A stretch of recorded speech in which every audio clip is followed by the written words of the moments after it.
రాష్ట్రంలోని సాగునీటి ప్రాజెక్టులను యుద్ధ ప్రాతిపదికన చేసేందుకు కాంగ్రెస్ ప్రభుత్వం కట్టుబడి ఉందని నీటిపారుదల శాఖ మంత్రి ఉత్తమ్ కుమార్ రెడ్డి వెల్లడించారు.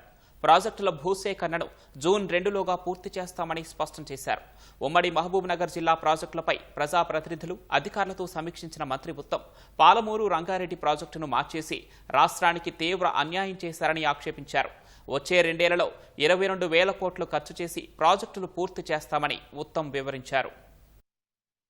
తుమ్మడిగట్టు నుంచి మేడిగడ్డకు షిఫ్ట్ చేయడం తెలంగాణకు ఎంత అన్యాయం జరిగిందో, జూరాల నుంచి శ్రీశైలం షిఫ్ట్ చేయడం కూడా అంతే అన్యాయం జరిగింది. తెలంగాణ ప్రజలు మరి మోసపోయినరు. తెలంగాణ రైతులకి నష్టం జరిగిందని చెప్పి నేను మనం చేస్తున్నాం. రాష్ట్ర వ్యాప్తంగా ఇరిగేషన్ ప్రాజెక్ట్ అవసరమైన భూసేకరణ జూన్ 2వ తారీఖు లోపల 5,000 కోట్లు ఖర్చు పెట్టి మొత్తం ల్యాండ్ అక్విజిషన్ పూర్తి చేయబోతున్నాము.